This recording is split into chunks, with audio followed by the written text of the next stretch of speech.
साथियों, नव बुद्धाय जय भीम।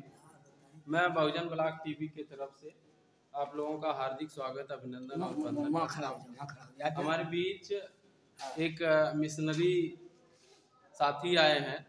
हम उनका आजमगढ़ के इस तीर्थस्थल बौद्ध विहार पर हार्दिक स्वागत, अभिनंदन करते हैं और ये कहना चाहते हैं कि आपने बहुत अच्छा अपना प्रबोधन दिया। हम चाहते हैं कि आप बताएं कि सामाजिक रूप से कुछ परिवर्तन आपके जीवन काल में आपने कुछ देखा होगा, उसे कुछ बताने का प्रयास करें कि क्या कुछ परिवर्तन आया अब तक आपके कर्मों से या अन्य महापुरुषों के कर्मों से, कितना कुछ बेहतर हो सका इस समाज में। सर्वप्रथम आपके चैनल को साधुवाद करते हैं, आप सभी लोगों को साधुवाद करते हैं जिन्होंने मेरी बात को धम्म शिविर में सुना। यहाँ तक जो परिवर्तन आया है उस परिवर्तन के बारे में जितनी अपेक्षा परिवर्तन आना चाहिए था वो नहीं आया। उसका मूल कारण है कि हमारा समाज शीलवान नहीं है, हम शीलवान के मार्ग पर नहीं चल पा रहे हैं।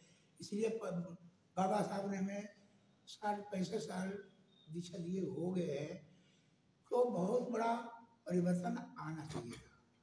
जो अपेक्षा थी, उम्मीद थी, उसके अनुसार नहीं आ पाया। उसका मूल कारण है कि हम लोग उतने बाबा साहब के बताए हुए सही मार्ग पे नहीं चल पा रहे। बहुत बहुत साधुवाद। आप दी बुद्धिस्ट सोसाइटी ऑफ इंडिया में यहाँ काम कर रहे हैं, तो किस पद पे यहाँ काम कर रहे हैं?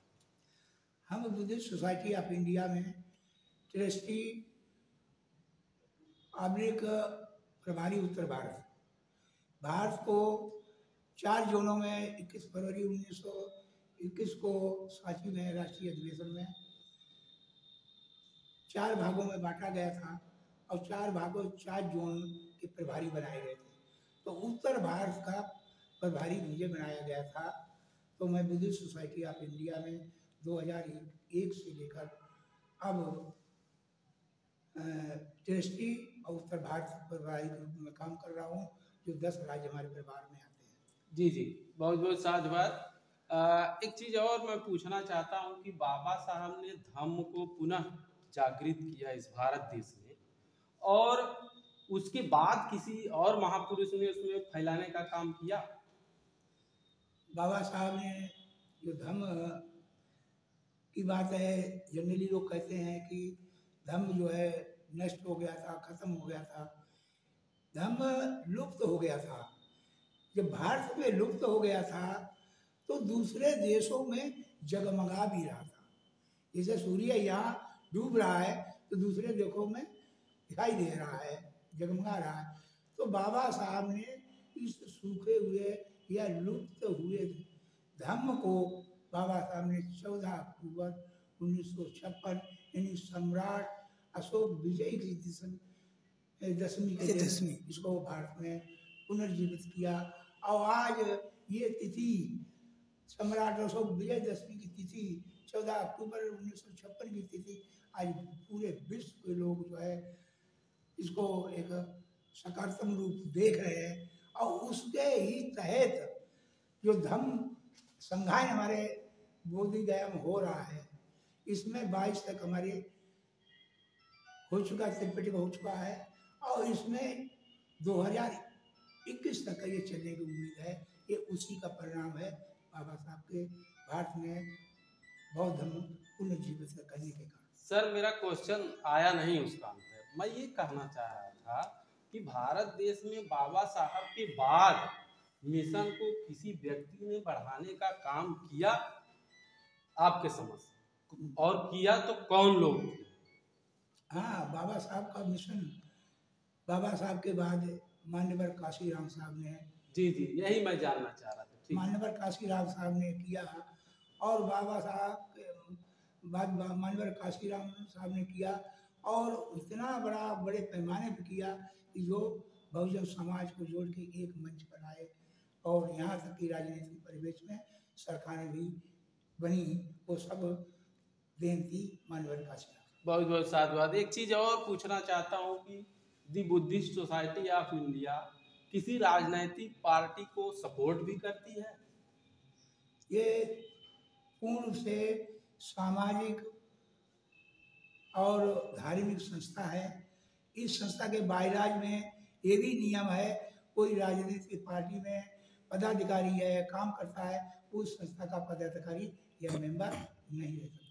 जी, जैसा कि कहा गया है कि जिसकी धर्म सत्ता उसकी राज सत्ता, जिसकी राज सत्ता उसकी धर्म सत्ता, तो उस हिसाब से आप कहीं जाएंगे ना? देखिए, ये बिंग है धर्म का, बाबा साहब का मिशन कोई एक पहलू नहीं है, उसकी कई विंग हैं। तो बाबा साहब ने ये संस्था अभी हमने बताया बुद्धिस्ट सोसाइटी ऑफ इंडिया केवल सामाजिक धार्मिक क्षेत्र में काम करने के लिए बताया है। राजनीतिक बाबा साहब ने RPI भी दी है, तो उसके क्षेत्र में करिए, लेकिन बुद्धिस्ट सोसाइटी ऑफ इंडिया के तहत केवल सामाजिक धार्मिक ही प्लेटफॉर्म में कार्य करिए। चलिए ठीक है, कुल कंक्लूजन मिलाकर ये समझ में आता है कि किसी राजनीतिक पार्टी से संबंध नहीं रखती है, सिर्फ धार्मिक और सामाजिक संगठन ये बुद्धिस्ट सोसाइटी ऑफ इंडिया है। यहाँ कुछ हमारे और साथी लोग हैं जिन्होंने इनको काफ़ी देर से सुना, हम उनके व्यू को भी लेना चाहते हैं कि क्या इनके बताने का क्या तरीका रहा, क्या फायदा उनसे मिला। सर बताएं। हाँ, कुछ नई जानकारी मिली हो तो आप इनको सहृदय धन्यवाद भी देंगे और कुछ कम शब्दों में बताएं। बाबा साहब के द्वारा बताए गए जो बुद्ध के रास्ते थे उनको विस्तार पूर्वक और बिल्कुल एक एक शब्दों को संक्षिप्त करके उन्होंने पूरी तरह से यहाँ पर समझाया, और इससे ये अनुभव हुआ कि अभी भी ये समाज में जो बताए बाबा साहब द्वारा बताए गए थे बुद्ध के मार्ग, उस पर काफ़ी अभी तक जो है सारे लोग जो है पालन नहीं कर पा रहे हैं। लिहाजा अगर आप the Buddhist society of India के माध्यम से अगर इसको पालन किया जाए तो काफ़ी जो है जागरूकता बढ़ेगी। बहुत बहुत साधुवाद। कुछ निकल के आता है कि कुछ ज़्यादा धर्म की जानकारी मिलेगी। सर आप भी कुछ बोलो। सबसे पहले मैं आपके चैनल को नमो बुद्धाय जय भीम कहता हूँ। जी, मैं बुद्धिस्ट सोसाइटी ऑफ इंडिया का जिला अध्यक्ष आजमगढ़, और मैं आया तो थोड़ा लेट में, लेकिन सर ने जो भी बताया और बाबा साहब के मिशन की जानकारी जो भी दी और बाबा साहब का मूवमेंट और तथागत बुद्ध का जो मार्ग था, जो भी विषय था, उस विषय पर इन्होंने एक अच्छे तार्किक ढंग से अपनी बात को रखा है। मुझे लगता है कि जितने लोग भी इस मीटिंग में थे सबको समझ में आया होगा और आएगा। और तथागत बुद्ध का जो मार्ग है, धम्म का मार्ग है, वो सत्य का मार्ग है। जो इस मार्ग पे चलेगा वही धम्म की जानकारी लेगा और सत्य के मार्ग पर चल करके इसका लाभ ले पाएगा। नमो बुद्धाय जय भीम। बहुत बहुत साधुवाद। मैडम आपने क्या हो? नमो बुद्धाय जय भीम। सर आज जो भी इनकी मीटिंग थी सर की बहुत ही अच्छी थी। उन्होंने इस बात पे जोर दिया कि बाबा साहब ये चाहते थे कि हमारे सीलवान माता पिता तो सीलवान घर बनेगा, और जब सीलवान देश रहेगा तभी जाकर के प्रगति होगी, तरक्की होगी। तो हमें धम्म से सीलों को ग्रहण करना है और जन जन तक पहुंचाना है। विशेषकर हम तो ये कहेंगे, अपनी हमारी जो बात है कि विशेषकर महिलाओं में इन सीलों को जो उतारने की बहुत जरूरत है, क्योंकि बच्चे जब हमारे तैयार होंगे सीलवान, तभी घर हमारा जो सीलवान बनेगा, मजबूत बनेगा, अनुशासित होगा। उन्होंने जो इन बातों पे बल दिया अनुशासन पे, तो सीलों से यही अनुशासन होगा। यही हमारे लिए आज की बहुत अच्छी बात है। बहुत बहुत साधुवाद। और सर आप बताएं कुछ। आज वो बाबा साहब ने कहा था कि इंडिया में बुद्ध धम्म की डाल और पत्ते तो सूख गए हैं, लेकिन जड़ अभी हरी भरी है।